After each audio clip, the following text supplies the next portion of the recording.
Tenemos en la línea telefónica al doctor Raúl Carrancá y Rivas. Él presentó una denuncia en contra del Ministerio Público por no actuar, a pesar de que había una denuncia en contra de los encapuchados que habían tomado la rectoría de la UNAM. Doctor Raúl Carrancá y Rivas, gracias por tomar nuestra llamada. Contrario, Sergio, un abrazo muy respetuoso y cordial. Gracias. Doctor, cuéntenos, ¿qué pasa ahora que ha sido liberada la torre de rectoría? ¿Qué pasa con las denuncias que se presentaron? ¿Se considera ya el desalojo de esta torre de rectoría una forma de que se ponga fin a las acusaciones que había en contra de estas personas? Dos espacios o dos vertientes.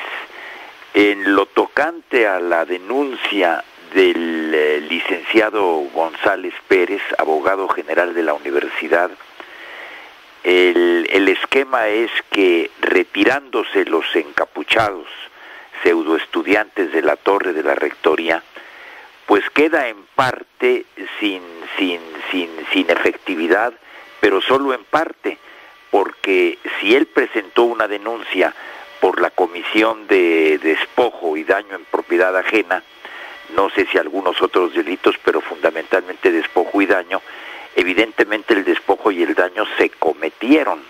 Entonces el Ministerio Público tiene que indagar, que averiguar, hasta llegar a una clara resolución al respecto. Esto en cuanto a la denuncia, digamos, presentada y en tiempo ratificada por el abogado general de la universidad.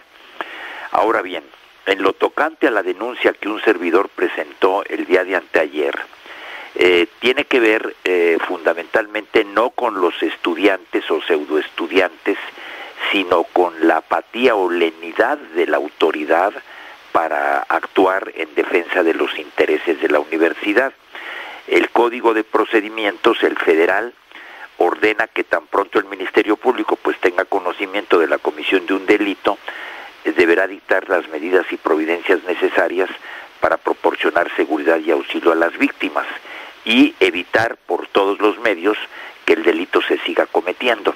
Esto no lo hizo el Ministerio Público, es independiente del retiro de los encapuchados, es decir, cayó en lenidad en cuanto al ejercicio de su responsabilidad, y por haber caído en esa lenidad es que cometió un delito que se llama abuso de autoridad.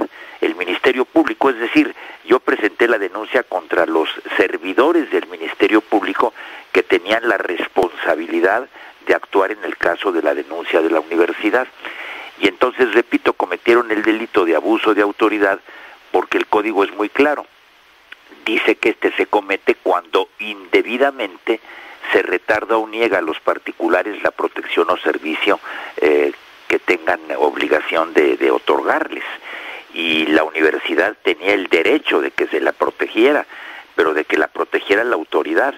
No sé si me explico. Ahora, motu propio, se retiran estos encapuchados, estos pseudoestudiantes, pues qué bueno para la universidad, pero el delito en lo tocante, o los delitos en lo tocante a la denuncia que presentó el abogado general, siguen allí, es decir, en el sentido de que se cometieron, y el que los encapuchados se hayan retirado no quiere decir que el Ministerio Público, los servidores del Ministerio Público no hayan caído en apatía, es decir, en no acatar el mandato del Código Federal de Procedimientos Penales que les ordenaba hacer lo que les comento y que no hicieron.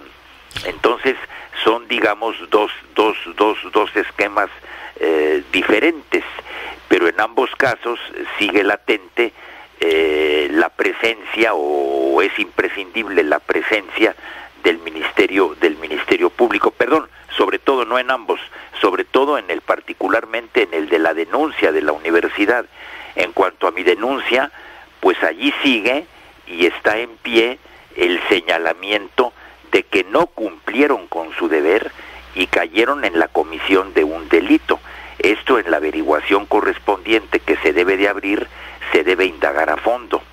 El objeto, Sergio, tiene un perfil evidentemente jurídico, técnico-jurídico, pero el objeto es, a través de la vía del derecho, hacerle entender a la autoridad que cuando le toca, porque el particular se lo pide, o son delitos de oficio, aquí hubo también delitos que se deben perseguir de oficio, cuando le toca a la autoridad cumplir con su alta responsabilidad de guardar el orden, no se debe cruzar de brazos, porque esto puede volver a suceder lo que pasó en la universidad, o hay otros focos rojos en el país donde vemos incertidumbre, desasosiego, violencia de parte de grupos de choque, de particulares, por ejemplo el caso de los maestros en Guerrero y en Oaxaca, y la autoridad, no me refiero tanto al Ministerio Público Federal, pero en términos generales la autoridad cae en omisión, es decir, en apatía, como en indiferencia, y ahí se va creando un vacío que no se puede volver no se debe permitir que esto vuelva a suceder, porque es gravísimo. Cuando en la universidad nos vuelvan a herir o nos vuelvan a tocar en esa forma y pidamos, digamos coloquialmente, auxilio a la autoridad correspondiente, que es el Ministerio Público Federal, pues esta debe reaccionar, y debe reaccionar de manera inmediata. Ya se remediaron las cosas en cierto sentido, se retiraron los encapuchados, sí, pero la autoridad, ¿qué hizo? Doctor, ¿qué hizo para lograr esto? Eso es lo grave, a nuestro entender. Doctor, lo que hemos visto en ocasiones anteriores es que se sientan, se abre una mesa de diálogo y todo mundo se perdona y se dan la mano y cada quien regresa a las actividades cotidianas. ¿Esto debe seguir así? Yo creo que no. Yo creo que no. En cierta forma el diálogo es importantísimo y fundamental, sobre todo en el seno en el seno académico, ¿no? En el campus universitario. Pero ello no relega de ninguna manera la presencia del orden jurídico. Es decir, de que ese diálogo, como le diría a usted, se apoye en el derecho, se lleve a cabo sobre una base de equidad, de justicia, de razonamiento sólido, y no de concesiones absurdas que al final de cuentas pues le dan al traste con el diálogo. Si el diálogo se canaliza por caminos correctos, pues se van logrando acuerdos también correctos y justos y equitativos, pero si no es así, es un diálogo meramente circunstancial que va a perder fuerza con el tiempo. Entonces, lo que nos preocupa mucho en la universidad, o por lo menos, bueno, a un número muy crecido de académicos, lo que nos preocupa, lo que nos tiene muy inquietos, es que cuando nuestra casa es vulnerada y solicitamos el auxilio de la autoridad correspondiente, esta dice, cálmense, es necesario que primero dialoguen, bueno, no lo dice de manera expresa, pero tácitamente como que es el mensaje, ¿no? Porque si no es este el mensaje, el contrario es: me importa muy poco, me cruzo de brazos y pueden ustedes hacer lo que quieran llamándome porque yo no voy a ir. Y precisamente ese fue el señalamiento de mi denuncia, es que el Código Federal de Procedimientos Penales te obliga a actuar. ¿Por qué no has actuado? Entonces, yo no desligo la política y el diálogo bien llevado, bien estructurado, de la presencia siempre constante y permanente del derecho, no desde el punto de vista técnico, sino desde el punto de vista de que es razón, de que es concordia, de que es paz, de que es equidad, ¿verdad? Y es lo que se debe buscar, y sobre todo en la universidad. Pues yo así lo veo. Doctor Carrancá, ¿no habría tenido alguna obligación el Servicio de Vigilancia de la UNAM de intervenir en el grado de que pudiera hacerlo, pero que en un principio parecía bastante razonable? Eran solamente 15 encapuchados para impedir o para desalojar, para impedir la toma o para desalojar la torre de rectoría. No, evidentemente hay un servicio interno que debió de actuar. No estoy enterado, querido amigo, hasta qué punto actuó o no actuó, pero el señalamiento que usted hace me parece muy acertado. El servicio interno debe de actuar. Probablemente lo hizo y tuvo temor de la reacción, o no sé si hubo alguna reacción violenta, lo ignoro, pero desde luego hay un servicio interno que debe, desde el punto de vista del entorno administrativo y de autonomía de la universidad, que debe de actuar. Tal vez lo hizo, tal vez no, lo ignoro, pero las cosas llegaron a tal grado en que ya el servicio interno ya no podía resolver el problema. Por eso el abogado general presenta la denuncia, la presenta y posteriormente la ratifica, y el Ministerio Público pasaron, creo que 12 días en los que estuvo pues cruzado de brazos, ¿verdad?, sin hacer absolutamente nada. Ahora se retiran los encapuchados, magnífico para la universidad. Ya internamente se dialogará con ellos, con los alumnos, no con los encapuchados así sin ser universitarios, se dialogará con los alumnos para llegar a un acuerdo. Pero bueno, ¿y qué pasó con el Ministerio Público? Su responsabilidad responsabilidad sigue en pie. ¿Por qué no actuaste? Es una señal ominosa.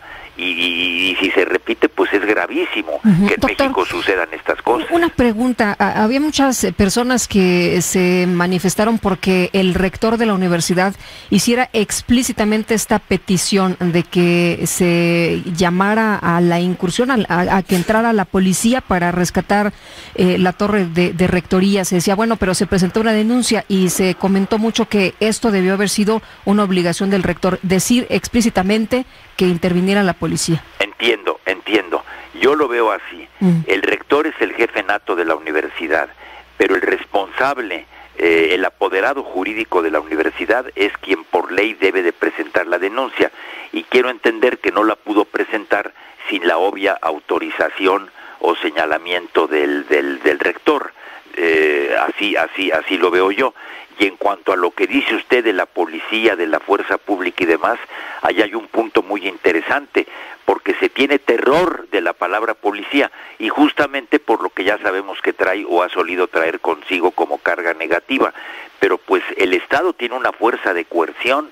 El Estado no puede suplicar, pedir, rogar, invitar a que se haga esto o aquello. Hay una fuerza de coerción en el Estado, y esta es la fuerza pública, que debe actuar naturalmente respetando garantías, respetando derechos, sin abuso, digamos, de autoridad. Porque lo contrario, por ejemplo, ya que habla usted de policía y de fuerza pública, pensar lo contrario sería suponer que como somos autónomos en la universidad, podemos hacer lo que se nos dé la gana, cometer cualquier tipo de delito, de ilícito, y no puede entrar la fuerza pública porque hay autonomía. Yo creo que es una gravísima confusión. La autonomía pues tiene que ver con la administración interna, tanto económica como académica de la universidad, pero no implica que le diré que estemos en un coto privado donde la autoridad pública no tiene ninguna intervención, al contrario. Entonces, también aquí hay un punto interesante: fuerza pública, policía y autonomía. Eso se debería de aclarar perfectamente bien, aunque en teoría y en doctrina, digamos, está aclarado, pero que la opinión supiera, y sobre todo el cuerpo estudiantil y académico de la universidad, que no es un coto privado nuestro campus, que cuando se comete un ilícito, pues bueno, tiene que intervenir la autoridad. Primero, como dice Sergio Sarmiento, ver que las fuerzas internas de la universidad, o más bien dicho, del orden, cumplan con su deber, pero hay ocasiones en que ustedes lo saben perfectamente bien, todos lo sabemos, las irrupciones son tan fuertes que rebasan la capacidad de vigilancia y de acción de estas fuerzas internas. Eso creo yo. Pues doctor Raúl Carrancá Rivas, siempre es un privilegio. Le contaba yo aquí fuera del aire a Guadalupe Juárez que usted publicó mis primeras columnas allá en 1971 para El Libro y la Vida, se llamaba el suplemento cultural. Así tuve ese honor, querido amigo. Bueno, pues le agradezco haber creído en un muchacho de 18 años en aquel entonces, y como siempre sigo aprendiendo cada vez que lo escucho. Es usted generosísimo y tiene todo mi respeto y mi admiración y mi reconocimiento, y le mando un abrazo lleno de afecto. Gracias, doctor.